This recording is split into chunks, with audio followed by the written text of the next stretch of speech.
Hello student, good morning. कैसे आप लोग? मैं सरवन सर अपने पीजी क्लास से फिर से आप लोग का स्वागत करता हूं। तो चलिए आज जो है सो हम लोग क्लास 10 का जो है सो 1.1 जो ऐसे पढ़े थे अभाज्य गुणनखंड के गुणनफल के रूप में। और आज जानेंगे दूसरा प्रश्न जो है सो जानेंगे कि निम्नलिखित संख्याओं का एसीएफ और एलसीएम ज्ञात करें और दिखाएं कि दो संख्याओं का गुणनफल बराबर जो होता है एसीएफ और एलसीएम के गुणनफल के बराबर होता है। ये हम लोग को दिखाना है। तो जो दो संख्या दिया गया है इसमें आपको ऐसे 3 प्रश्न दिए गए हैं। मैं आप लोग को एक प्रश्न बताऊंगा, आप लोग को बिल्कुल यह समझ में आ जाएगा और 2 प्रश्न को आप लोग को जो है से बुक से हल करना है। तो चलिए हम लोग जानते हैं ये जो दो संख्या दिया गया है, पहले इसका एसीएफ और एलसीएम निकालेंगे। तो सबसे पहले हम लोग 26 को ऐसे है अभाज्य गुणनखंड के गुणनफल के रूप में तोड़ देंगे। तो 2 गुने 13 में टूटेगा ये, और 91 को जब हम लोग तोड़ेंगे तो 7 गुने ये 13 में जो है सो टूट जाएगा।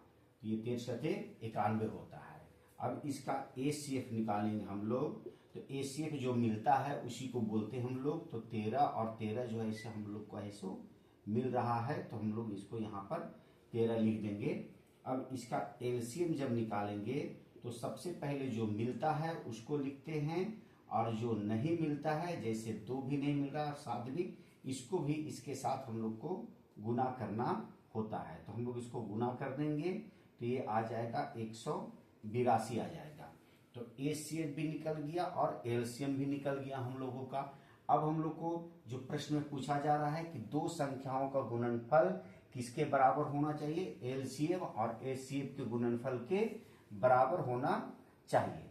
तो प्रश्न से लिखेंगे, प्रश्न से डायरेक्ट लिखेंगे, क्या लिखेंगे कि दो संख्या जो दिया गया है, दो संख्याओं का गुणनफल, दो संख्याओं का गुणनफल बराबर एसीएफ गुने एलसीएम के बराबर आता है या नहीं आता है वो देखेंगे।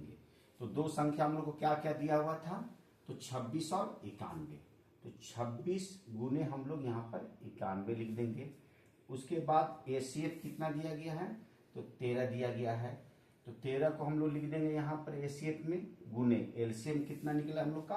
तो ये 182 निकला हुआ है। तो 182। अब यहाँ पर हम लोग क्या करेंगे कि 26 91 को है सो गुना कर देंगे, तो ये 2366 आ जाएगा। और इसको भी हम लोग 13 और 182 को गुना करेंगे तो ये भी है सो हम लोग का 2366 आ जाएगा। तो देखिए ये दोनों तरफ क्या हो गया? इक्वल हो गया। तो यहाँ पूछा जा रहा था कि दो संख्याओं का गुणनफल एसीएफ एलसीएम के बराबर है या नहीं। तो यहाँ पर लिख देंगे, हाँ लिख देंगे, या प्रूव भी लिख सकते हैं। यही हम लोग का आंसर हो गया।